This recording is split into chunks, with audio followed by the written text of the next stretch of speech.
Hello friends, cat prepare అవుతున్న students అందరికీ కూడా గుడ్ న్యూస్. ఎల్టీఎక్స్ క్లాసెస్ ఇప్పుడు క్యాట్ ఇన్ఫినిటీ అనే కోర్స్ని ఆఫర్ చేస్తుంది. సో ఈ కోర్స్ మీకు లైఫ్ టైం వ్యాలిడిటీతో వస్తుంది. మీకు లైఫ్ టైం వ్యాలిడిటీ అవసరం లేదు, కానీ ఒక అటెంప్ట్ మిస్ అయినా నెక్స్ట్ అటెంప్ట్కి కూడా మీరు మన దగ్గరే ఎక్స్ట్రా ఫీ పే చేయకుండా ఉండే మంచి ఛాన్స్ ఇస్తుంది. సో దీంట్లో వెర్బల్ ఎబిలిటీ సెక్షన్ నేను తీసుకుంటాను. సో మీరు ఆల్రెడీ నా ఎడిటోరియల్ ఆన్సర్స్ని చూస్తున్నారు.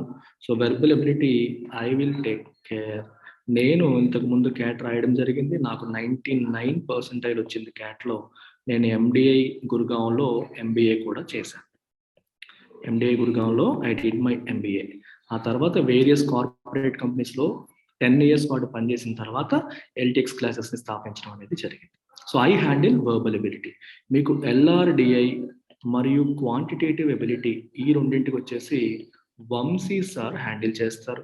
Vamsi sir comes with 15+ years of experience. 15+ years of experience in teaching CAT aspirants. కొన్ని సంవత్సరాలుగా ఎంతో మంది క్యాట్ ఆస్పిరెంట్స్ని ఐఎమ్స్కి పంపించిన అనుభవం ఉన్న faculty Vamshi sir. So Vamshi sir కూడా మీకు క్లాసెస్ చెప్తారు. సో మీరు మన క్యాట్ ఛానల్లో చూస్తే సార్ యొక్క శాంపుల్ వీడియోస్ కూడా మీకు ఉంటాయి. మీకు ఇంకా ఏమైనా డౌట్స్ ఉంటే ఈ నెంబర్కి కాల్ చేయండి. ప్రత్యూష మేడం నెంబర్కి కాల్ చేయండి. కాల్ చేసి ఏ డౌట్స్ ఉన్నా సరే అడగండి. ఒక్క అడ్వాంటేజ్ ఏంటంటే ఎల్టీఎక్స్ క్లాసెస్ అందించే క్యాట్ ఇన్ఫినిటీలో ఇవి అన్ని ఇన్స్టిట్యూట్లు కూడా ఆఫర్ చేస్తాయి. కాకపోతే ట్రీట్మెంట్ అంటే సబ్జెక్ట్ని హ్యాండిల్ చేసే విధానంలో ఫ్యాకల్టీకి డిఫరెన్స్ అనేది ఉంటుంది. వీటన్నిటితో పాటు there is something else that you will get with LTX. నేను యూపీఎస్సీ స్టూడెంట్స్కి ఎకానమీ టీచ్ చేస్తాను నేను. సో మీకు క్యాట్ స్టూడెంట్స్కి గ్రూప్ డిస్కషన్స్లోనూ పర్సనల్ ఇంటర్వ్యూలోనూ జనరల్గా ఇండియన్ ఎకానమీకి సంబంధించిన కాన్సెప్ట్స్ తెలిసి ఉంటే మీరు కాన్ఫిడెంట్గా వాటిని హ్యాండిల్ చేయగలుగుతారు. సో మీకు ఏం చేస్తారంటే అడిషనల్గా ఎల్టీఎక్స్ యొక్క ఎడ్జ్ ఎకానమీ యొక్క బేసిక్స్, మీకు జనరల్గా అవసరమైన ఎకానమీ యొక్క బేసిక్స్ యూపీఎస్సీ సివిల్స్ వాళ్ళకి ఇచ్చే కంటెంట్ నుంచి మీకు తెచ్చి పెడతాం. వాటిల్లో ఉన్న కంటెంట్ మీకు అవసరమైనవన్నీ కూడా మీకు వీడియోస్ రూపంలో ఇస్తాను. డౌట్స్ ఏమన్నా నేను హ్యాండిల్ చేస్తాను. ఇప్పుడు ఏమవుతుందంటే మీరు పొద్దున గ్రూప్ డిస్కషన్స్కి వెళ్ళినా పర్సనల్ ఇంటర్వ్యూస్కి వెళ్ళినా సరే చాలా కాన్ఫిడెంట్గా సబ్జెక్ట్ గురించి మాట్లాడేలాగా చేసే బాధ్యత నేను తీసుకుంటాను. This is all about our CAT infinity course. Fee వచ్చేసి మీకు 15,000 రూపీస్. మీరు మేడంతో మాట్లాడి శాంపుల్స్ చూసి ఎలా చెప్తున్నారు అనేది చూసి మీరు ఇమీడియట్గా జాయిన్ అయిపోవచ్చు. రైట్. సో మెజారిటీ కంటెంట్ మీకు రికార్డెడ్ మోడ్లో ఇస్తాను. డౌట్స్ ఏమన్నా ఉంటే డౌట్ క్లియరింగ్ సెషన్స్ అనేవి కండక్ట్ చేయడం అనేది జరుగుతుంది. రైట్. టేక్ కేర్ అమ్మా. బాయ్. ఎడిటోరియల్ ప్రారంభిద్దామా? ఎస్, వాచ్ ద గ్యాప్ అనే టైటిల్తో ఎడిటోరియల్ అనేది ఇవాళ వస్తుంది. అసలు ఏంటి ఆ గ్యాప్, ఏం చూసుకోవాలి అనేది మనం ఒకసారి చూద్దాం. సో ఇక్కడ ఏం చెప్తున్నారు? Widening trade deficit puts more pressure on the rupee and spurs growth retarding inflation. Trade deficit అనేది వైడన్ అయిపోవడం, ట్రేడ్ డెఫిసిట్ అనేది పెరిగిపోవడం వల్ల రూపీ మీద ప్రెషర్ పెరుగుతుంది మరియు గ్రోత్ని రిటార్డ్ అంటే తగ్గించడం, గ్రోత్ని ఇంపాక్ట్ చేసే ఇన్ఫ్లేషన్ని పెరిగేలా చేస్తుంది. స్పర్ అంటే పెరిగేలా చేయడం, ఎంకరేజ్ అనే మీనింగ్ వస్తుందన్నమాట. అసలు ఈ ట్రేడ్ డెఫిసిట్ అంటే అర్థం ఏంటి? ట్రేడ్ డెఫిసిట్ పెరిగితే రూపీ మీద ప్రెషర్ పెరగడం ఏంటి? దీనివల్ల ఇన్ఫ్లేషన్ పెరగడం ఏంటి? ఈ వీటన్నింటికి ఉన్న లింక్ ఏంటి తెలుసుకుందామా? ఎస్, తెలుసుకోవాలి అంటే మీకు కావాలి కొన్ని బేసిక్స్ అనేవి మీకు కావాలి. సో ఆ బేసిక్స్ తెలియాలి అంటే we have to look at a document called balance of payments. ఈ డాక్యుమెంట్ మనం ఎక్కడి నుంచి తీసుకున్నాం? ఇండియన్ ఎకనామిక్ సర్వే నుంచి తీసుకున్నాం. ఇది ఎవరు ఇచ్చింది అంటే రిజర్వ్ బ్యాంక్ ఆఫ్ ఇండియా వాళ్ళు ఇచ్చిన document. What is this about? దీంట్లో ఏం రాశారు? All major components of India's balance of payments. అసలు బ్యాలెన్స్ ఆఫ్ పేమెంట్స్ అంటే అర్థం ఏంటి? చాలా నేర్చుకోవాలి మనం ఈరోజు. ఒక్కసారి ఫండాస్లోకి వెళ్ళిపోదాం. బ్యాలెన్స్ ఆఫ్ పేమెంట్స్, దాంట్లోనే మొత్తం మీనింగ్ ఉంది. Okay, so this is India. చూడండి జాగ్రత్తగా. This is rest of the world. ఇండియాకి రెస్ట్ ఆఫ్ ది వరల్డ్కి ప్రతిరోజు కూడా చాలా ట్రాన్సాక్షన్స్ జరుగుతాయి. I will list out some transactions for your understanding. Let's assume India నుంచి ఒక రైతు అమెరికాకి మ్యాంగోస్ని ఎక్స్పోర్ట్ చేశాడు. దీన్ని ఏమంటాం మనం? Export transaction. ఓకే. ఇంకొకడు యుఎస్ నుంచి ఇండియాకి ఐఫోన్ని ఇంపోర్ట్ చేసుకున్నాడు. ఇది ఇంపోర్ట్ ట్రాన్సాక్షన్. ఓకే. యునైటెడ్ కింగ్డమ్కి చెందిన ఒక బిజినెస్ మ్యాన్ ఇండియాలో ఇన్వెస్ట్ చేశాడు. ఓకే. ఇండియన్ స్టాక్ మార్కెట్లో ఇన్వెస్ట్ చేశాడు అనుకోండి, ఫారిన్ పోర్ట్ఫోలియో ఇన్వెస్ట్మెంట్. అమెరికాకి చెందిన ఇంకొక ఇన్వెస్టర్ ఇండియాలో సొంతంగా బిజినెస్ పెట్టాడు, లేదా ఇండియన్ బిజినెస్లో పెట్టుబడి పెట్టాడు. చాలా ఎక్కువ, అంటే 10% పైన పెట్టుబడి పెట్టారు. అది foreign direct investment. Okay. Indian parent అమెరికాలో ఉన్న కొడుక్కి డబ్బులు పంపించాడు. ట్రాన్స్ఫర్స్ అంటాం దాన్ని. దుబాయ్లో ఉన్న కొడుకు ఇండియాలో ఉన్న పేరెంట్స్కి డబ్బులు పంపించాడు. దాన్ని కూడా ట్రాన్స్ఫర్స్ అనే అంటాం. ఇలా మనకి డిఫరెంట్ ట్రాన్సాక్షన్స్ అనేవి జరుగుతూ ఉంటాయి. Are you getting it? When we are talking about balance of payments, it means all the transactions between a country and rest of the world. Rest of the worldకి మన ఇండియాకి జరుగుతున్న డిఫరెంట్ ట్రాన్సాక్షన్స్ యొక్క రికార్డ్నే మనం balance of payments అని అంటాం. మరి ఈ రికార్డ్ని ఎవరు మెయింటైన్ చేస్తారంటే reserve bank of India maintain చేస్తుంది. మరి ఎలా మెయింటైన్ చేస్తుంది? రిజర్వ్ బ్యాంక్ ఆఫ్ ఇండియా ఈ డీటెయిల్స్ని ఎలా మెయింటైన్ చేస్తుంది అంటే, ఎప్పుడైనా సరే ఒకటే చూస్తుంది, ఇండియా నుంచి మనీ అనేది బయటికి వెళ్తోంది అనుకోండి, అది నెగిటివ్ ట్రాన్సాక్షన్ కింద రికార్డ్ చేస్తారు. If the money is coming to India, then it is recorded as a positive transaction. మీకు ఎగ్జాంపుల్ తీసుకుంటే ఎక్స్పోర్ట్స్ తీసుకోండి. మ్యాంగోస్ని మనం ఎక్స్పోర్ట్ చేసినప్పుడు మ్యాంగోస్ ఎక్స్పోర్ట్ అయ్యాయి, which means money is coming in. Money లోపలికి వస్తుంది, అంతే కదా. మనం విదేశాల్లో ఒక విదేశానికి మ్యాంగోస్ పంపించినప్పుడు వారు ఆ డబ్బులు పే చేయాలి కదా, సో మనీ లోపలికి వస్తుంది. సో ఎక్స్పోర్ట్ ట్రాన్సాక్షన్ అనేది పాజిటివ్. ఇంపోర్ట్స్ చేసావు, ఐఫోన్ నువ్వు కొన్నావు, ఐఫోన్ ఇండియాకి వచ్చింది అంటే డబ్బులు బయటికి వెళ్ళాయి, నువ్వు డబ్బులు ఇస్తేనే కూడా ఐఫోన్ ఇస్తాడు. సో ఇంపోర్ట్ ట్రాన్సాక్షన్ ఏమో negative. Okay. FPI, foreign portfolio investment. ఒక ఫారినర్ ఇండియన్ స్టాక్ మార్కెట్లో పెట్టుబడి పెట్టాడు. మరి పెట్టుబడి పెట్టాడంటే డబ్బులు పెట్టినట్టేగా లోపల, సో డబ్బులు లోపలికి వచ్చాయి, పాజిటివ్ ట్రాన్సాక్షన్. ఎఫ్డిఐ, ఇండియాకి వచ్చి ఏదైనా డిఫెన్స్లోనో దేంట్లోనో 10% పైన పెట్టుబడి పెట్టాడు, అప్పుడు పాజిటివ్ ట్రాన్సాక్షన్. చూడండి, ఒక కంపెనీలో పెట్టే పెట్టుబడి లెస్ దాన్ 10% అయితే దాన్ని ఎఫ్పిఐ కింద కన్సిడర్ చేస్తాము, మోర్ దాన్ 10% అయితే ఎఫ్డిఐ కింద కన్సిడర్ చేస్తాం. గుర్తుపెట్టుకోవాలి, అంటే 10% ఆర్ అబవ్ ఉంటే ఎఫ్డిఐ, 10% లోపు ఉంటే ఎఫ్పిఐ. ఓకేనా. ఇందులో లిస్టెడ్ కంపెనీ అంటే స్టాక్ మార్కెట్లో లిస్ట్ అయిన కంపెనీలో ఎవరైనా సరే మోర్ దాన్ 10% ఇన్వెస్ట్ చేస్తే ఎఫ్డిఐ అంటాము, లెస్ దాన్ 10% అయితే ఎఫ్పిఐ అంటాం. స్టాక్ మార్కెట్లో లిస్ట్ కాని కంపెనీలో, స్టాక్ మార్కెట్లో ఇంకా లిస్ట్ కాని కంపెనీలో అయితే ఎఫ్డిఐ అని డైరెక్ట్గా అనేస్తారనమాట. ఇది డిఫరెన్స్ మీకు. ఇలా ఇవి నేను కొన్ని మెన్షన్ చేశాను. ఇప్పుడు చూడండి, ఇండియా నుంచి పేరెంట్ స్టూడెంట్కి డబ్బులు బయటికి పంపించాడు అనుకోండి, బయటికి వెళ్తుందిగా. సో ఈ పర్టికులర్ ట్రాన్సాక్షన్ చూడండి, బయటికి పంపించింది నెగిటివ్, మనీ లోపలికి వెళ్ళింది, బయటికి వెళ్ళింది. అలాగే దుబాయ్లో పనిచేసేవాడు ఇండియన్ పేరెంట్స్కి మనీ పంపించాడు, మనీ లోపలికి వస్తుంది, పాజిటివ్. సో ఇలా ఇంకా చాలా ఉన్నాయి. ఇలా ఈ ఒక కంట్రీకి రెస్ట్ ఆఫ్ ద వరల్డ్కి జరిగే ప్రతి ట్రాన్సాక్షన్ కూడా రికార్డ్ అవుతుంది. ఈ ట్రాన్సాక్షన్స్ అన్నిట్లో కొన్ని ప్లస్లు ఉన్నాయి, కొన్ని మైనస్లు ఉన్నాయి. ఈ ప్లస్లు మైనస్లు అన్నీ తేల్చేయగా వచ్చే బ్యాలెన్సే బ్యాలెన్స్ ఆఫ్ పేమెంట్స్. అంటే బయటికి వెళ్ళేది ఎక్కువగా ఉండి లోపలికి వచ్చేవి తక్కువ ఉన్నాయనుకోండి, అప్పుడు మనకి డెఫిసిట్ అవుతుంది, నెగిటివ్ అయిపోతుంది. అంటే బయటికి వెళ్ళేవి ఎక్కువ ఉన్నాయి, లోపలికి వచ్చే తక్కువ ఉన్నాయి కాబట్టి నెగిటివ్ అవుతుంది. అలా కాకుండా లోపలికి వచ్చే పేమెంట్స్ ఎక్కువ ఉండి బయటికి వెళ్ళే పేమెంట్స్ తక్కువ ఉన్నాయి అనుకోండి, then we will have positive balance అనమాట. అర్థమైందా? సార్ మీకు డౌట్ రావచ్చు, సార్ మరి బయటికి వెళ్ళేవి ఎక్కువగా ఉండి లోపలికి వచ్చేవి తక్కువ ఉంటే నెగిటివ్ అవుతుంది కదా అంటే, మరి అప్పుడు ఆ నెగిటివ్ని మనం ఎలా పోడ్చాలి అంటే, దానికోసమే ఆర్బీఐ ఏం చేస్తుంది? రిజర్వ్స్ మెయింటైన్ చేస్తుంది. RBI it maintains reserves. So reserves అనేవి మెయింటైన్ చేస్తుంది అనమాట. అంటే ఫారిన్ ఎక్స్చేంజ్ని మెయింటైన్ చేస్తూ ఉంటుంది, డాలర్స్ రూపంలో మెయింటైన్ చేస్తుంది. ఎప్పుడైనా షార్టేజ్ వచ్చినప్పుడు ఆర్బీఐ ఆ రిజర్వ్స్ నుంచి బయటికి తీయడం అనేది జరుగుతుంది. సో ఇది మీరు గుర్తుపెట్టుకోవాల్సిన విషయం. అయితే ఇది బ్యాలెన్స్ ఆఫ్ పేమెంట్స్ యొక్క బ్రాడ్ కాన్సెప్ట్. ఈ బ్యాలెన్స్ ఆఫ్ పేమెంట్స్లో ఉన్న కాంపోనెంట్స్ని మనం 2 కేటగిరీస్ కింద డివైడ్ చేయొచ్చు. చూడండి ఒకసారి. ఒకటి కరెంట్ అకౌంట్ కింద, రెండవది క్యాపిటల్ అకౌంట్ అని చెప్పి రెండు కేటగిరీస్, ప్రధానంగా రెండు కేటగిరీస్ కింద మనం డివైడ్ చేస్తాం. అయితే ఇక్కడ మీరు చూడాల్సింది ఏంటి, ఇవాళ మీరు ఎడిటోరియల్ పాయింట్ ఆఫ్ వ్యూలో తీసుకుంటే మీకు కరెంట్ అకౌంట్ గురించి దాంట్లో మెన్షన్ చేశారు, క్యాపిటల్ అకౌంట్లో కూడా కొన్ని ట్రాన్సాక్షన్ గురించి మెన్షన్ చేశారు. మీరు సింపుల్గా అర్థం చేసుకుంటే కరెంట్ అకౌంట్ ట్రాన్సాక్షన్స్ అన్నీ కూడా టెంపరీ, ఓకే, ఇమీడియట్గా సెటిల్ అయిపోయేవి, అవి current account transactions. For example చూడండి, మీరు ఒక వస్తువుని ఎక్స్పోర్ట్ చేశారనుకోండి, ఎక్స్పోర్ట్ చేసినప్పుడు వాడు ఇమీడియట్గా మనీ సెటిల్ చేస్తాడు, అంతే కదా. మీరు ఎక్స్పోర్ట్ చేయగానే మనీ సెటిల్ చేస్తాడు, ట్రాన్సాక్షన్ ఓవర్.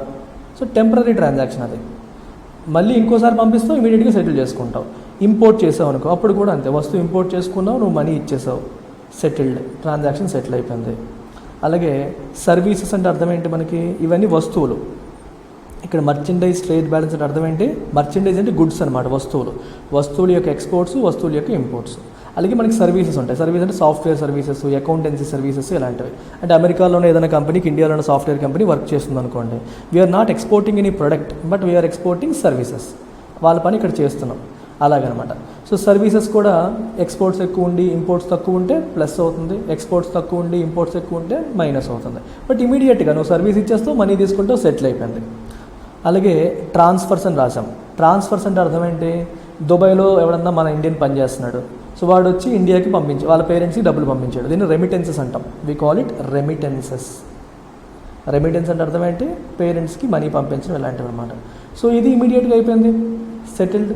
అలాగే పేరెంట్స్ అమెరికాలో చదువుతున్న కొడుకు డబ్బులు పంపించారు, ఇమీడియట్గా అయిపోయింది, సెటిల్డ్. అందుకే ఇవన్నీ కరెంట్ అకౌంట్. లాస్ట్లో ఇన్కమ్ అని రాశారు. ఇన్కమ్ అంటే అర్థం ఏంటంటే, ఇప్పుడు చూడండి ఇక్కడ చాలా ఐటమ్స్ చెప్పేస్తాను మీకు. ఇప్పుడు ఫారెన్లో ఉన్న ఏదైనా కంపెనీ ఇండియాలో బిజినెస్ పెట్టింది, ఈ బిజినెస్ పైన ప్రాఫిట్ వచ్చింది. ఈ ప్రాఫిట్ ఏదైతే ఉందో వాళ్ళ దేశానికి పంపించేసుకుంటారు, దాన్ని ఇన్కమ్ అంటాం. వాళ్ళ దేశానికి పంపించుతుందంటే మన దేశం నుంచి బయటకు వెళ్తుంది కాబట్టి నెగిటివ్ అవుతుంది. అలాగే ఇండియన్ ఎవరో ఫారెన్లో బిజినెస్ పెట్టారు, అక్కడ వచ్చిన ప్రాఫిట్ని ఇండియాకి తీసుకొచ్చాడు, అది పాజిటివ్ అవుతుంది. అగైన్ ఇమీడియట్గా సెటిల్ అయిపోతుంది. సెటిల్ అయిపోవడం అర్థమైంది కదా, మనీ ట్రాన్స్ఫర్ అయిపోయింది అనమాట. సో ఇది షార్ట్ టర్మ్, ఇవన్నీ ఎప్పటికప్పుడు తేల్చేసేవన్నమాట. ఇలాంటి వాటిని మనం కరెంట్ అకౌంట్లో రాస్తాం. సో కరెంట్ అకౌంట్లో ఉన్నవన్నీ కూడా ఇదే కేటగిరీ. కరెంట్ అకౌంట్లో రెండింటి కింద డివైడ్ చేశారు, చూసారా. మర్చెండైజ్ ట్రేడ్ బ్యాలెన్స్ అన్నారు, దీంట్లో ఓన్లీ గుడ్స్ ఉంటాయి, గుడ్స్ యొక్క ఎక్స్పోర్ట్స్, గుడ్స్ యొక్క ఇంపోర్ట్స్. రెండో కేటగిరీ ఇన్విజిబుల్స్, ఇవి కనిపించవు మనకి. గుడ్స్ అనుకోండి, వస్తువులు కనిపిస్తాయి, ఇన్ని టీవీలలో ఇన్ని ఫ్రిడ్జ్లలో కనిపిస్తూ ఉంటాయి.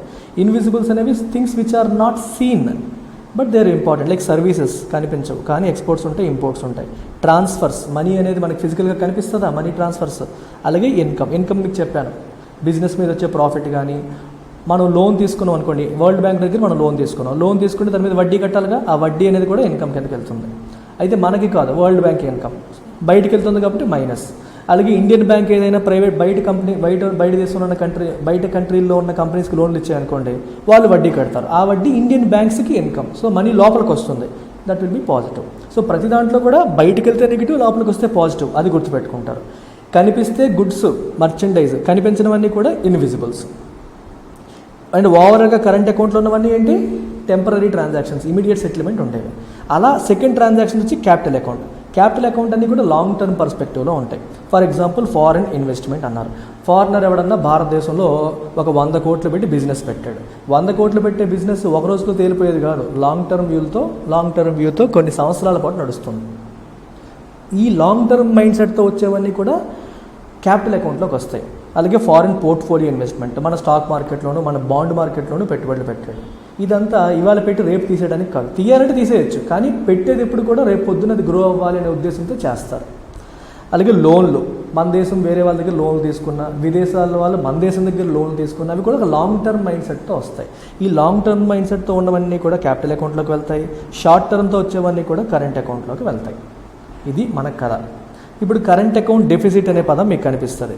డెఫిసిట్ అనే పదం మీనింగ్ ఏంటి మీకు అర్థం చేసుకోండి ఒకసారి. మీరు ఒక్కొక్కటి చూడండి.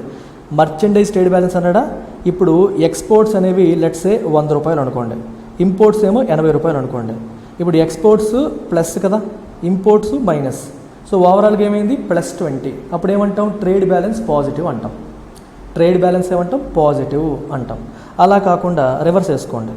ఎక్స్పోర్ట్స్ ఏమో 80 అనుకోండి ప్లస్ ఎక్స్పోర్ట్స్, ఇంపోర్ట్స్ ఏమో 100 అనుకోండి నెగిటివ్. ఇప్పుడు ఏమైంది, ట్రేడ్ బ్యాలెన్స్ -20 అయింది. ట్రేడ్ బ్యాలెన్స్ ఏమైంది -20. మీకు అర్థమైంది, రివర్స్ అయింది ట్రెండ్. ట్రేడ్ బ్యాలెన్స్ ఇప్పుడు ట్రేడ్ డెఫిసిట్ వచ్చింది అంటారు, మర్చెంటైజ్ ట్రేడ్ డెఫిసిట్ వచ్చింది అంటారు. ఓకేనా. ఇప్పుడు ఇవి ప్లస్ ఇవి కలిపి ఓవరాల్గా ప్లస్లు మైనస్లు అన్నీ నెగిటివ్ వచ్చింది అనుకోండి, అప్పుడు ఏమంటారు, కరెంట్ అకౌంట్ డెఫిసిట్ అంటారు. కరెంట్ అకౌంట్ ఓవరాల్గా ప్లస్లు తక్కువ ఉన్నాయి, మైనస్లు ఎక్కువ ఉన్నాయి, కరెంట్ అకౌంట్ డెఫిసిట్ అంటారు. అంత వేగంగా పాజిటివ్ వచ్చింది అనుకోండి, అప్పుడు కరెంట్ అకౌంట్ సర్ప్లస్ అంటారు. అంటే మీరు చదువుతాం ఇవన్నీ కూడా. కరెంట్ అకౌంట్ డెఫిసిట్ అంటే క్యాడ్ ఇలాగా, సర్ప్లస్ అంటే క్యాష్, ఈ రకంగా రాయడం అనేది జరుగుతుంది. డెఫిసిట్ సర్ప్లస్ అర్థమైందా. ప్లస్లు మైనస్లు అన్నీ తేల్చేయాలి. తేల్చేయగా ప్లస్లు ఎక్కువ ఉంటే సర్ప్లస్, మైనస్లు ఎక్కువ ఉంటే డెఫిసిట్. ఓన్లీ ఇక్కడ వరకే చూస్తే ట్రేడ్ డెఫిసిట్, ట్రేడ్ సర్ప్లస్. ఇదంతా కలిపి చూస్తే current account deficit, current account surplus. Only invisibles చూస్తే ఇన్విజిబుల్స్లో డెఫిసిట్, ఇన్విజిబుల్స్లో సర్ప్లస్. ఇలా మనం చూస్తాం అన్నమాట. ఇప్పుడు ఎడిటోరియల్లోకి వద్దాం. ఈ పదాలన్నీ ఉపయోగిస్తాం, సో మీరు ఇమీడియట్గా అర్థం చేసుకోవాలి. Official data on India's merchandise trade. Merchandise trade అంటే అర్థం ఏంటి, ఇప్పుడు చెప్పేస్తారు మీరే. Exports, imports. ఫర్ ఏప్రిల్ మంత్కి ఎక్స్పోర్ట్స్ ఇంపోర్ట్స్ డేటా వచ్చింది. It gives reason for cheer at the first glance. చూడగానే మనకి ఆనందాన్ని కలిగించే డేటా కనిపిస్తోంది. Emerging for a record export from a record export performance during the just concluded financial year. Outward shipments for the month rose 24.2% from a year earlier, with electronics and chemicals showing healthy expansion, while petroleum products more than doubled. Okay, ఈ sentence చాలా important. Emerging from A record export performance during the just concluded financial year. అంటే మార్చి నెలతో conclude అయిన financial ఇయర్లో record export performance మనం చూపించాం. Exports బాగా grow అయ్యాయి. ఇప్పుడు మార్చ్ అయిపోయిన తర్వాత ఇమీడియట్గా ఏప్రిల్ వచ్చింది. మరి ఏప్రిల్లో అవుట్వర్డ్ షిప్మెంట్స్ అంటే ఎక్స్పోర్ట్స్ అనేవి ఏమయ్యాయి, 24.2% పెరిగాయి సంవత్సరం క్రితంతో పోల్చుకుంటే. అంటే ఏప్రిల్ 2021తో పోల్చుకుంటే ఎక్స్పోర్ట్స్ ఏమయ్యాయమ్మా, 24.2% పెరిగాయి. వాటిల్లో ఏవి బాగున్నాయి, electronics, chemicals showing healthy expansion. ఈ రెండు కూడా బాగా ఎక్స్పాండ్ అయ్యాయి, బాగా గ్రో అయ్యాయి. While petroleum products more than doubled. Petroleum products యొక్క ఎక్స్పాన్షన్ కూడా బాగా పెరిగింది, ఎక్స్పోర్ట్స్ బాగా పెరిగాయి. ఇది చూడగానే మీలో చాలామందికి డౌట్స్ వచ్చేస్తాయి. సార్ పెట్రోలియం ప్రొడక్ట్స్ ఎక్స్పోర్ట్స్ చేయడం ఏంటి సార్, మన దేశంలో ఉండదు కదా సార్, మనం ఎలాగ ఎక్స్పోర్ట్ చేస్తాం సార్, మనకే సరిపోవట్లేదు, మనం ఎలా ఎక్స్పోర్ట్ చేస్తామని డౌట్లు వస్తాయి. గుర్తుపెట్టుకోండి, అక్కడ ఏం రాశారు, పెట్రోలియం ప్రొడక్ట్ అని రాశారు. క్రూడ్ ఆయిల్ అంటే అర్థం ఏంటి, ముడి చమురు. క్రూడ్ ఆయిల్ని ఇండియా ఇంపోర్ట్ చేసుకుంటుంది. క్రూడ్ ఆయిల్ మనం ఇంపోర్ట్ చేస్తాం. ఈ క్రూడ్ ఆయిల్ రిఫైనరీస్లో రిలయన్స్ ఇండస్ట్రీస్ ఏం చేస్తుంది, it has India's largest refinery, crude oil refinery. HPCL, BPCL, ఇవి రిలయన్స్ వీటన్నిటిలో కూడా ఏం చేస్తారు, క్రూడ్ ఆయిల్ రిఫైన్ చేసి దాని నుంచి పెట్రోలు, డీజిల్, కిరోసిన్ ఇవన్నీ వచ్చేలాగా చేస్తారు. సో ఇండియా చాలా ఎక్కువగా క్రూడ్ ఆయిల్ని ఇంపోర్ట్ చేసుకుంటుంది. ఇంపోర్ట్ చేసి ఇండియన్ రిఫైనరీస్లో పెట్రోలు, డీజిల్, కిరోసిన్ లాంటివి ఉత్పత్తి చేస్తారు. వీటిలో ఇండియా అవసరాలకు తగ్గట్టుగా వాడుకొని రిమైనింగ్ ప్రొడక్ట్స్ని ఎక్స్పోర్ట్ కూడా చేస్తారు. So India is not exporting crude oil, but India is exporting the final product after refining తర్వాత వచ్చే ఫైనల్ ప్రొడక్ట్ని ఎక్స్పోర్ట్ చేస్తూ ఉంటారు. ఎందుకు ఎక్స్పోర్ట్ చేయాలి, మంచిదే కదా, ఎక్స్పోర్ట్స్ చేస్తే మనకి లాభమేగా, నష్టమేం లేదు కదా. ఎక్స్పోర్ట్స్ చేయడం వల్ల మనకి డాలర్లు వస్తాయి కదా, మంచిదే కదా. దానివల్ల మన దగ్గర రిఫైనరీస్ ఉన్నాయి, చక్కగా రిఫైన్ చేసి వాటిని రిఫైనరీస్లో రిఫైన్ చేసి ఈ ప్రొడక్ట్స్ని తయారు చేసి ఎక్స్పోర్ట్ చేయడం వల్ల చెడు లేదు, మంచిగా జరుగుతుంది. సో ఎక్స్పోర్ట్స్ పెరిగాయి పెట్రోల్ ప్రొడక్ట్స్ అంటే దాని మీనింగ్ అదనమాట. హౌవెవర్ అయితే మరి అంతా బాగుంది కదా, మరి ఎందుకు బాధపడాలి. ఇంపోర్ట్స్ కంటిన్యూ టు అవుట్పేస్ ఎక్స్పోర్ట్స్ కంటే ఇంపోర్ట్స్ ఇంకా ఎక్కువ ఉన్నాయి. ఎక్స్పోర్ట్స్ ఎంత పెరిగాయో అంతకంటే ఎక్కువ ఇంపోర్ట్స్ పెరిగాయి, గ్రోయింగ్ బై 26.6%. ఈ ఎక్స్పోర్ట్స్ ఏమో 24.2% పెరిగితే ఇంపోర్ట్స్ 26.6% పెరిగాయి. ఇలా పెరిగి అవి దేనికి దారితీసాయి, to broaden the goods trade deficit. Goods trade డెఫిసిట్ని వైడెన్ చేసేసాయి. గుడ్స్ ట్రేడ్ డెఫిసిట్ అంటే అర్థం ఏంటి? మర్చెండైజ్ ట్రేడ్ బ్యాలెన్స్ అని రాశారు చూడండి. ఇది గుడ్స్ అన్న మర్చెండైజ్ అన్న ఒకటి అనమాట. ఇదేమైంది? వైడెన్ అయిపోయింది. సో ఎక్స్పోర్ట్స్ కంటే ఇంపోర్ట్స్ ఎక్కువ పెరిగిపోయాయి కాబట్టి, ఇంపోర్ట్స్ ఎక్కువైపోయాయి కాబట్టి ట్రేడ్ బ్యాలెన్స్ నెగిటివ్ అయిపోయింది. అది కూడా ఇంతకుముందు కంటే ఇంకా వైడెన్ అయిపోయింది. Which widened to $20.07 billion from $18.5 billion in మార్చ్లో $18.5 billion ఉంటే అది ఇప్పుడు $20.07 billion వైడెన్ అయింది, పెరగడం అనేది జరిగింది. ద ట్రేడ్ డెఫిసిట్ అంటే అర్థం ఏంటి? ఎక్స్పోర్ట్స్ ఇంపోర్ట్స్ మధ్యలో difference. The extent to which import bill exceeds export receipts. అంతే కదా, ఎక్స్పోర్ట్స్ కంటే ఇంపోర్ట్స్ ఎంత ఎక్కువ అదే కదా మన trade deficit. Worryingly breached $200 billion. $200 billion మార్క్ని దాటేసింది for a rolling 12-month period. Rolling 12 months అంటే అర్థం ఏంటి? మామూలుగా 12 months అంటే ఫైనాన్షియల్ ఇయర్ తీసుకుంటారు, ఏప్రిల్ టు మార్చ్ అని తీసుకుంటారు. మరి రోలింగ్ 12 months అంటే we are talking about April month. అక్కడి నుంచి వెనక్కి వెళ్ళండి. ఇక్కడ నుంచి వెనక్కి అంటే లాస్ట్ ఇయర్ మే నుంచి ఈ సంవత్సరం ఏప్రిల్ వరకు. ఇది రోలింగ్ 12 months. ఇది ఇప్పుడు కదా, ఇది 12th month వేసుకుంటారు మీరు. ఇక్కడ నుంచి మార్చ్ 11th month అవుతుంది, ఫిబ్రవరి 10th month అవుతుంది, జనవరి 9th month అవుతుంది. అలా వెనక్కి వెళ్ళాలి. అలా మే అనేది మనకి 1st month అవుతుంది. దాన్ని రోలింగ్ అంటారు.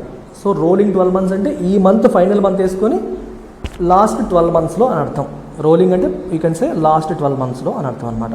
ఈ లాస్ట్ 12 monthsలో ట్రేడ్ డెఫిసిట్ ఏమైపోయిందమ్మా? $200 billion బ్రీచ్ అంటే క్రాస్ చేసింది, దాటేసింది. For the first time in ఏప్రిల్లో మొట్టమొదటిసారి ఈ రోలింగ్ ప్యాటర్న్ ప్రకారం అంటే లాస్ట్ 12 months డేటా ప్రకారం చూసుకుంటే ఫస్ట్ టైం ఏప్రిల్లో మారిపోయింది. మరి ఇది ఇలా పెరగడానికి కారణం ఏంటి? Impacted predominantly by petroleum imports of $172 billion. ఇక్కడ పెట్రోలియం అంటే క్రూడ్ ఆయిల్ అని అర్థం చేసుకోవాలి. పెట్రోలియం ప్రొడక్ట్స్, ఇక్కడ crude oil. So $172 billion of crude oil మనం ఎక్కువగా ఇంపోర్ట్ చేసుకోవడం వల్ల ఇంపోర్ట్ బిల్లు బాగా పెరిగిపోయింది. ఎందుకు పెరిగిపోయిందంటే క్రూడ్ ఆయిల్ రేట్లు పెరిగిపోయాయి కాబట్టి. Global crude oil prices have surge అంటే పెరిగిపోవడం by more than 40% in 2022 in the wake of Russia's war on Ukraine. In the wake of అంటే following. In the wake of అంటే మీనింగ్ ఏంటి? following Russia's war on Ukraine. Ukraine పైన Russia ప్రకటించిన వార్ని follow అవుతూ మనకి గ్లోబల్ క్రూడ్ ఆయిల్ ప్రైస్లు ఏమయ్యాయి? మోర్ దాన్ 40% పెరిగిపోవడం అనేది జరిగింది. స్వెల్లింగ్ ది ఇంపోర్ట్ బిల్ని పెరిగేలాగా చేసేసాయి. ఇంపోర్ట్ బిల్లు బాగా పెరిగేలాగా చేసాయి అన్నమాట. స్వెల్ అంటే వాచిపోవడం, పెరిగిపోవడం అని అర్థం. The early onset of the Indian summer. Early onset of the Indian summer అంటే ఏంటి? ఇండియన్ సమ్మర్ ఈ సంవత్సరం సమ్మర్ ఎర్లీగా వచ్చేసింది. సో ఎర్లీ ఆన్సెట్ అంటే రావడం, చాలా ఎర్లీగా వచ్చేసింది. విత్ ఏ హీట్ వేవ్తో వచ్చింది. అది కూడా ఎలాంటి summer? With heat wave. So ఈ సమ్మర్ అనేది హ్యాస్ బోల్స్టర్డ్ పవర్ డిమాండ్. మరి సమ్మర్ స్ట్రాంగ్గా ఉంటే ఏం చేస్తారు? జనాలందరూ ఫ్యాన్లు ఆన్ చేసుకొని, ఏసీలు ఆన్ చేసుకొని ఉంటారు. ఫ్యాన్లు, ఏసీలు ఆన్ చేసుకొని ఉంటారు. సో ఇది పరిస్థితి. ఏసీలు ఆన్ చేసుకొని ఉండడం అనేది జరుగుతుంది. దానివల్ల పవర్ డిమాండ్ పెరిగిపోతుంది. బోల్స్టర్ అంటే strengthen. Setting the pays for coal imports. మరి కోల్ డిమాండ్ మనకి పవర్ డిమాండ్ పెరిగిపోతే పవర్ ప్రొడక్షన్ పెరగాలి. పవర్ ప్రొడక్షన్ పెరగాలంటే ఏం చేయాలి? కోల్ ఎక్కువగా ఉత్పత్తి చేసుకోవాలి. ఎందుకంటే రెన్యూవల్ సోర్సెస్ ఉన్నాయి కానీ మనకి సరిపోవు. సో ఎక్కువగా ఇప్పటికీ మనం థర్మల్ పవర్ మీద డిపెండ్ అవుతున్నాం. సో వాటి యొక్క ఇంపోర్ట్స్ కూడా పెరగాల్సి వస్తుంది. మరి ఇంపోర్ట్స్ పెరిగినప్పుడు ఏమవుతుంది? Which grew 36% last month. అవి కూడా పెరిగిపోయాయి. Notwithstanding record output by key domestic supplier Coal India వాళ్ళు రికార్డ్ అవుట్పుట్ ఇచ్చారంటే విపరీతంగా ప్రొడ్యూస్ చేసి ఇచ్చారు. అయినప్పటికీ నాట్ విత్ స్టాండింగ్ అంటే in spite of record output by domestic supplier Coal India మనకి ఇంకా కోల్ సరిపోక బయట దేశాల నుంచి మనం ఇంపోర్ట్ చేసుకోవాల్సి వచ్చింది. ఇంపోర్ట్స్ 36% పెరిగాయి లాస్ట్ మంత్. వీటన్నింటి వల్ల ఏమైంది? ఇంపోర్ట్ బిల్లు పెరిగింది. కోల్ చూసారు, అర్థమైందా? క్రూడ్ ఆయిల్ పెరిగిపోయింది ఒకవైపు, సమ్మర్ ఎర్లీగా రావడం వల్ల పవర్ డిమాండ్ పెరిగింది. పవర్ డిమాండ్ పెరగడం వల్ల పవర్ ప్రొడ్యూస్ చేయడానికి అవసరమైన కోల్కి డిమాండ్ పెరిగింది. దానివల్ల ఇండియాలో ఉన్న కోల్ సరిపోక బయట దేశాల నుంచి 36% బయట దేశాల నుంచి కోల్ కూడా ఇంపోర్ట్ చేసుకునే పరిస్థితి వచ్చింది. సో ఇంపోర్ట్ ఇంకా పెరిగిపోయాయి. అంటే ఇంపోర్ట్స్ ఎందుకు పెరిగాయని చెప్తున్నారు ఇక్కడ reasons. For the first time ever the ministry of power has set time lines for states to import coal over the next few months. చూసారా, మినిస్ట్రీ ఆఫ్ పవర్ ఏమో స్టేట్స్కి టైం లైన్ ఇచ్చింది. మీరు నెక్స్ట్ ఫ్యూ మంత్స్కి ఏ నెల ఎంత import చేసుకుంటారో చెప్పండి అని చెప్పి క్లియర్గా టైం లైన్స్ కూడా పెట్టడం అనేది జరిగింది. A far cry from the 16% year-on-year decline from imports of the fuel in April 21 January 22 period. April 21 జనవరి 22 పీరియడ్లో కోల్ యొక్క ఇంపోర్ట్స్ అనేవి తగ్గాయి. అప్పుడు బాగా తగ్గాయి. దాంతో కంపేర్ చేసుకుంటే ఇప్పుడు ఏమైపోయింది, కోల్కి డిమాండ్ పెరిగిపోయి టైం లైన్స్ పెట్టుకోండి, ఎవరెప్పుడు ఎంతెంత కావాలో ముందే చెప్పండి అని చెప్పి అడిగే పరిస్థితి వచ్చింది. ఫార్ క్రై అంటే అర్థం ఏంటి, డిఫరెంట్ ఫ్రమ్. అప్పుడేమో అంత తక్కువ ఉండేది, ఇప్పుడేమో ఎలా మారిపోయింది. ఓకే, కంప్లీట్గా డిఫరెంట్ అనే మీనింగ్ కనిపిస్తుంది. అండ్ క్లియర్ పోర్టెంట్ అంటే సిగ్నల్, సింబల్, సూచన that the bill for overseas purchases of coal is also set to swell. So ఆబ్వియస్గా ఏమవుతుంది, మనకి కోల్ యొక్క పర్చేజెస్ అప్కమింగ్ మంత్స్లో ఇంకా పెరగబోతున్నాయి. ఇప్పటి వరకు ఉన్నదానికంటే ఇంకా పెరగబోతుంది. ఎందుకంటే అన్ని స్టేట్స్కి కూడా పవర్ క్రైసిస్ అనేది ఉంది, అన్ని రాష్ట్రాల్లో కూడా ఈ పరిస్థితులు ఉన్నాయి. సో ఇంకా ఇంకా ఇంకా పెరగబోతున్నాయి అని అర్థం. Monitoring the trade deficit is crucial. Trade deficit అంటే ఏంటి, గుడ్స్ ఎక్స్పోర్ట్స్ ఇంపోర్ట్స్ మధ్యలో ఉన్న డిఫరెన్స్. డెఫిసిట్ అంటే ఎక్స్పోర్ట్స్ తక్కువ ఇంపోర్ట్స్ ఎక్కువ.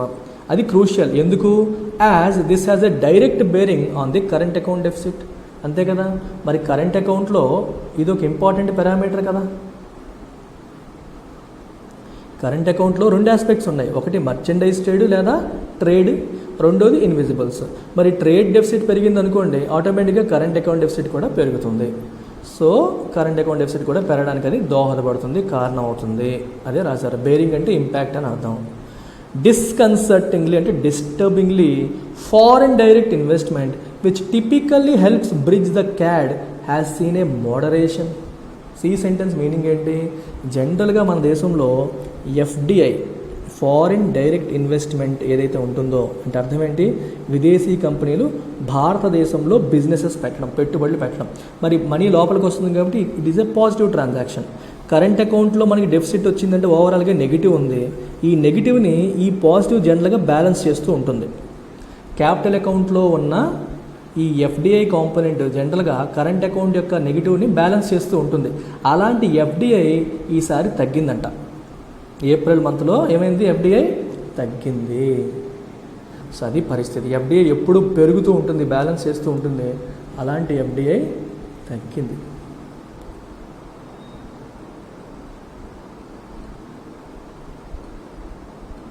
ఈసారి తగ్గడం అనేది జరిగింది. And the wider the CAD, wider అంటే క్యాడ్ అనేది ఎంత పెరుగుతూ ఉంటే, డెఫిసిట్ ఎంత పెరుగుతూ ఉంటే, the greater the downward pressure on the rupee. ఈ రెండింటికి సంబంధం ఏంటి, అదేంటది, క్యాడ్ పెరిగిపోతూ ఉంటే రూపీ మీద దెబ్బ పడిపోతుంది అంటున్నారు. చూడండి ఒకసారి, చాలా కేర్ఫుల్గా మీరు అబ్జర్వ్ చేయాలి, చాలా బ్యూటిఫుల్గా ఉంటుంది ఎక్స్టర్నల్ సెక్టర్. క్యాడ్ అంటే అర్థం ఏంటి, current account deficit, which means imports are more than exports.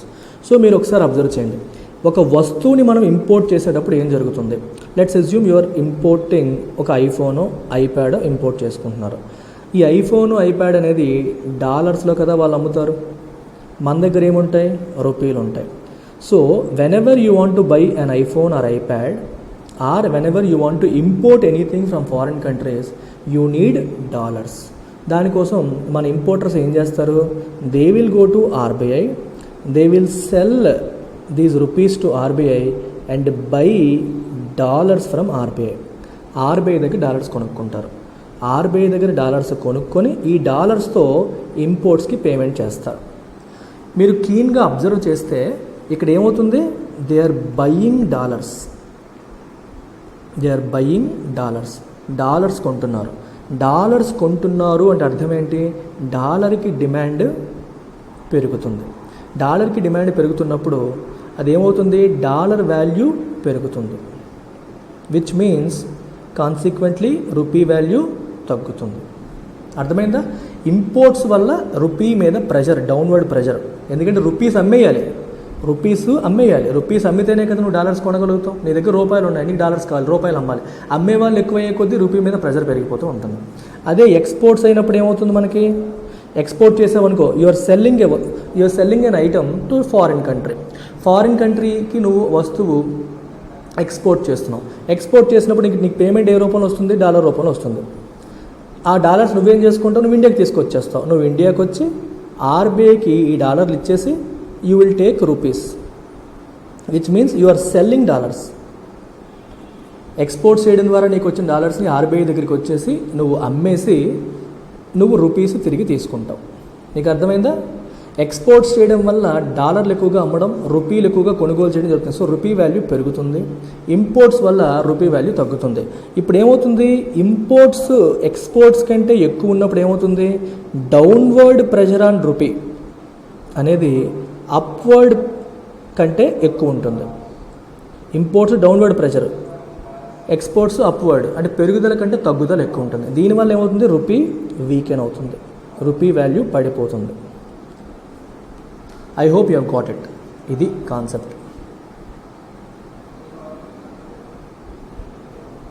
Okay, so downward pressure on rupee, which has already weakened considerably since the conflict in Eastern Europe began in February. Already rupee weaken అయిపోయింది, దాని మీద ఇంకా further pressure దీనివల్ల పడుతుంది. A weaker rupee in turn makes imports costlier. ఇప్పుడు rupee week అయిపోయింది అనుకోండి, దానివల్ల ఏమవుతుంది, ఇంపోర్ట్స్ ఇంకా కాస్ట్లీ అయిపోతాయి. దాని అర్థం ఏంటి, అబ్జర్వ్ చేయండి కేర్ఫుల్గా. $1 ఈక్వల్ టు 60 రూపాయలు ఉండేదనుకోండి, ఇప్పుడు $1 ఈక్వల్ టు 70 రూపాయలు అయింది అనుకోండి. రూపీ ఏమైనట్టు, వీక్ అయినట్టు. సరే 60-70 అయితే పెరిగినట్టు కదా అనుకుంటారు. 60-70 అంటే ఒక డాలర్కి ఇంతకుముందు 60 రూపాయలు వచ్చేవి, అదే డాలర్కి ఇప్పుడు 70 రూపాయలు వస్తున్నాయి. సో దేని వాల్యూ పెరిగింది, డాలర్ వాల్యూ పెరిగింది. ఇంతకుముందు ఈ చేతిలో డాలర్ ఉంటే 60 రూపాయలు వచ్చాయి, ఇప్పుడు 70 రూపాయలు వస్తున్నాయి. సో డాలర్ వాల్యూ పెరిగింది, విచ్ మీన్స్ రూపీ వాల్యూ తగ్గింది. ఒక ఇంపోర్టర్ పరిస్థితి ఏంటో ఆలోచించండి. Let's say you are importing an item worth $100 ఐటమ్ని నువ్వు ఇంపోర్ట్ చేస్తున్నావు. రూపీ 60 రూపాయలు ఉన్న డాలర్ 60 రూపాయలు ఉన్నప్పుడు దాని వాల్యూ ఎంత అవుతుంది, 60 × 100 6,000 రూపాయలు పే చేస్తే నీకు ఐటమ్ వచ్చేది. మరి ఇప్పుడేమవుతుంది, 7,000 రూపాయలు పే చేస్తే కానీ ఐటమ్ రావట్లేదు. సో విచ్ మీన్స్ ఇంపోర్ట్స్ మీద ప్రెషర్ పెరిగిందా తగ్గిందా, పెరిగింది. సో ఇంపోర్ట్స్ ఏమైపోయాయి, కాస్ట్లీయర్. అంటే రూపీ తగ్గడం వల్ల ఇంపోర్ట్స్ ఏమవుతున్నాయి, ఇంకా కాస్ట్లీ అయిపోతున్నాయి. Potentially widening the trade deficit ఇంకా వైడన్ అయిపోతుంది. And thus triggering a vicious cycle. మీకు అర్థమైందా? ఫస్ట్ ట్రేడ్ డెఫిసిట్ పెరగడం వల్ల రూపీ వాల్యూ పడింది, రూపీ వాల్యూ పడడం వల్ల ఇంపోర్ట్స్ ఇంకా పెరిగిపోవడం వల్ల ట్రేడ్ డెఫిసిట్ మళ్ళీ పెరిగిపోయింది. సో ఇది ఒక విషియస్ సైకిల్, నెగిటివ్. విషియస్ అంటే క్రూయల్ సైకిల్, ఒక క్రూయల్ నెగిటివ్ సైకిల్ కింద మారిపోయింది. ఒక చెడు ఇంకో చెడుకి దారితీస్తూ వెళ్ళిపోతుంది. The RBI has sought to steady the rupee against wild swings. Rupee మరీ దారుణంగా పడిపోకుండా, విపరీతంగా మారిపోకుండా దాన్ని స్టేబుల్ చేయడానికి ఆర్బీఐ ట్రై చేసింది. Evident in the dip in the foreign exchange reserves to $600.4 billion from $640 billion in just 6 months earlier. RBI రూపీని stable చేసిందని మనకెలా తెలుస్తుంది? ఎవిడెంట్ అంటే క్లియర్లీ సీన్. ఎలా? In the dip in foreign exchange reserves. RBI దగ్గర ఉన్న foreign exchange reserves తగ్గాయి. ఒకప్పుడు $640 billion ఉంటే ఇప్పుడు $600 billion ఉన్నాయి. ఫారెన్ ఎక్స్చేంజ్ రిజర్వ్స్ తగ్గితే రూపీని స్టేబుల్ చేసిందని ఎలా అర్థం చేసుకోవాలి? ఈ రెండింటికి లింక్ ఏంటి చూసేద్దాం. అది కూడా మనం ఎకానమీని పిప్పి చేసి పాడేద్దాం అంతే. చూడండి అమ్మా, రూపీ ఏమవుతుంది, వీక్ అయిపోతుంది. రూపీని ఏం చేయాలి, స్టేబుల్ చేయాలి లేదా స్ట్రెంగ్తెన్ చేయాలి. ఏదన్నా ఒక వస్తువు లేదా ఏదన్నా ఒక దాన్ని మనం స్ట్రెంగ్తెన్ చేయాలంటే ఏం చేయాలి, దానికి డిమాండ్ పెంచాలి.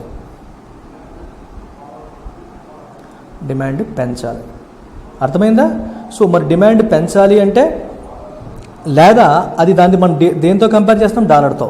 సో డాలర్కి డిమాండ్ తగ్గించాలి.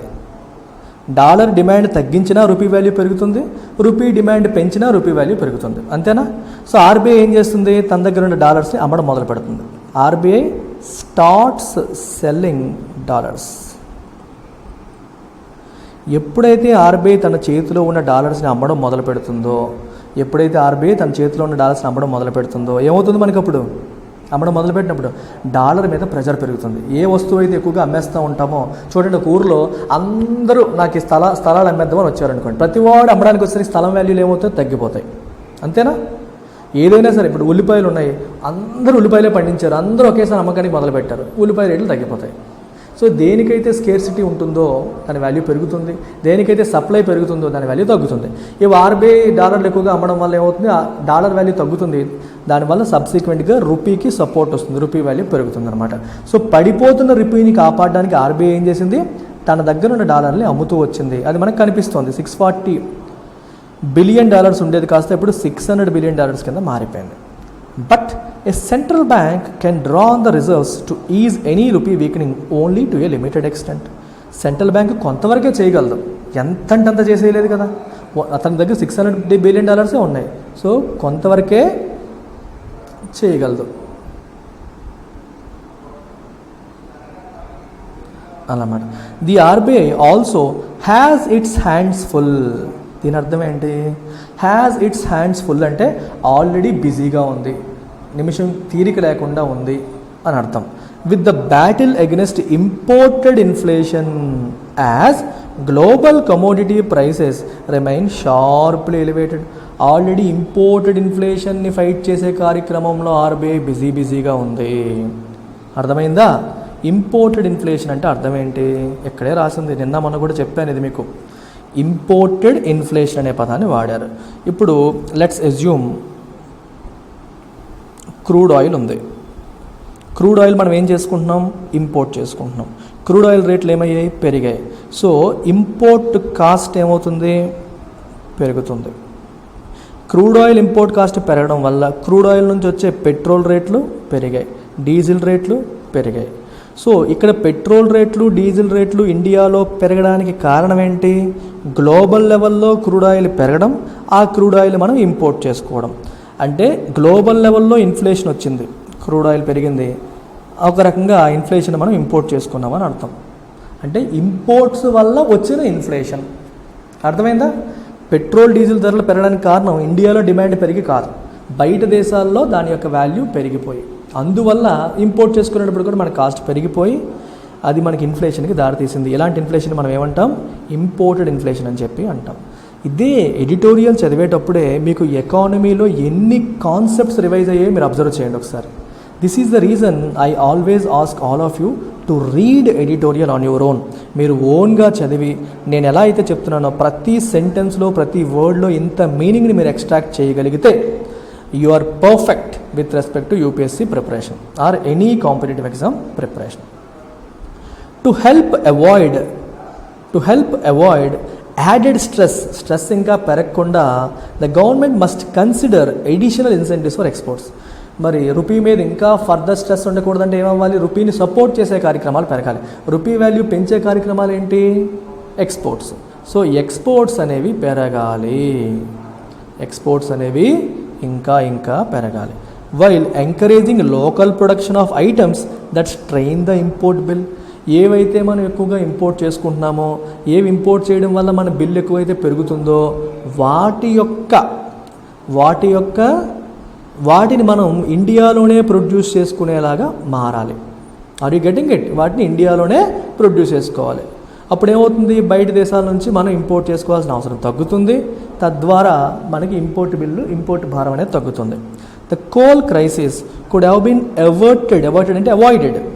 ఆ పరిస్థితి రాకుండా మనం కాపాడుకునేగలం ఎప్పుడు? With better advance estimates of power demand.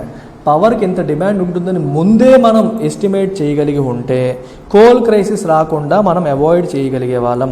As the country emerged from the worst of the pandemic and optimal allocation of coal carrying rail wagons. చూసారా? ముందే మనం దీన్ని పికప్ చేసుకోగలిగితే రైల్ వ్యాగన్స్. ఇప్పుడు చూడండి, ట్రైన్లో మనం వెళ్ళేటప్పుడు ప్యాసింజర్ ట్రైన్స్ ఉంటాయి, గుడ్స్ ట్రైన్స్ ఉంటాయి. సో కోల్కి ఎక్కువ డిమాండ్ ఉందనుకుంటే గుడ్స్ ట్రైన్స్ పెంచేవాళ్ళు, ఎక్కువగా ట్రాన్స్పోర్ట్ అయ్యేలా చేయగలిగేవారు. సరిగ్గా డిమాండ్ ఎస్టిమేట్ చేయలేకపోయారు కాబట్టి ఈ పరిస్థితులు మనకి వచ్చాయి. Policy makers can ill afford to let their guard down. Let their guard down అంటే గాడ్ ఏం చేస్తుంది చూడండి, మనకి యుద్ధాల్లో ఏం చేస్తారు, ఎడం చేతిలో గాడ్, కుడి చేతిలో కత్తి పట్టుకుంటారు. కత్తితో మనం ఫైట్ చేస్తూ ఉంటాం, ఎదుటివాడు మన మీద అటాక్ చేసినప్పుడు గాడ్తో మనల్ని మనం కాపాడుకుంటాం. So God is a protector in the battle against trade imbalances. Trade imbalance అంటే అర్థం ఏంటి, ట్రేడ్ డెఫిసిట్ విషయంలో మనం చేస్తున్న ఈ ఫైట్లో మనం కాంప్రమైజ్ అవ్వకూడదు. సో మన మీద దాడి చేసే వాళ్ళు వస్తూ ఉంటారు అండ్ ఇంపోర్ట్ కాస్ట్ పెరిగిపోతూ ఉంటుంది, అన్నీ జరుగుతూ ఉంటాయి. మనం గాడ్ కిందకి దించకూడదు, అంటే ఫైట్ చేయాలి, రూపీని కాపాడుకోవాలి. Okay, it can ill afford అంటే అలా చెయ్యలేదు, చెయ్యకూడదు. It cannot do it, it cannot afford to do it. మనం ఆ పరిస్థితిలో లేము అని అర్థం. And risk growth retarding inflation and more pressure on the rupee. ఇప్పుడు ట్రేడ్ బ్యాలెన్స్ని మనం సరిగ్గా మేనేజ్ చేయలేకపోతే ఏమవుతుంది, ఇన్ఫ్లేషన్ పెరిగిపోతుంది, ఇంపోర్ట్ ఇన్ఫ్లేషన్ పెరిగిపోతుంది. పెరిగిపోయి అది దేనికి దారితీస్తుంది, రూపీ మీద ఇంకా ఫర్దర్ ప్రెజర్ తీసుకొస్తుంది. ఎలాంటి పరిస్థితిని మనం ఎవర్ట్ చేయాలి అంటే ఏం చేయాలి, కేర్ఫుల్గా ఉండాలి. ఇంపోర్ట్స్ తగ్గేలా చూసుకోవాలి, లేదా ఎక్స్పోర్ట్స్ పెరిగేలా చేయాలి, లేదా ఇంపోర్ట్ చేసుకునే డిఫరెంట్ వస్తువుల్ని మనం ఇండియాలోనే ప్రొడ్యూస్ చేయడానికి ప్రయత్నం చేయాలి. అందుకే ఇక్కడ వాచ్ ద గ్యాప్ అన్నారు. ఎక్స్పోర్ట్స్కి ఇంపోర్ట్స్కి మధ్యలో గ్యాప్ పెరిగిపోతుంది చూడండి, లేకపోతే మన పరిస్థితులు దారుణంగా తయారయ్యే అవకాశం ఉంది అని దీని యొక్క అర్థం. మరి ఇదే రకంగా మీరు ఇండియన్ ఎకానమీని చక్కగా డీటెయిల్డ్గా నేర్చుకోవాలనుకుంటే, complete UPSC syllabus for prelims and mains ఇదే రకంగా మీరు నేర్చుకోవాలనుకుంటే you can take my Indian economy course by paying just 5,000 rupees and it comes with lifetime validity.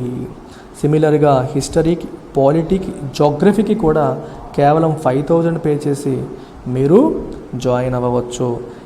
Very soon I'm going to increase the fee from 5,000 to 10,000. ఎప్పటి నుంచో తక్కువ fees maintain చేస్తున్నాం, but we are planning to increase individual subject fee from 5,000 to 10,000 very soon. పెంచిన తర్వాత మళ్ళీ వెనక్కి వెళ్ళాం. So ఎవరైనా సరే ప్లాన్ చేస్తూ ఉంటే do it early. Overall UPSC fees ప్రస్తుతానికి 60,000 ఉంది, బట్ ఇండివిజువల్ సబ్జెక్ట్ ఫీ అనేది పెంచే ప్లాన్లో ఉన్నాం. So take care, bye.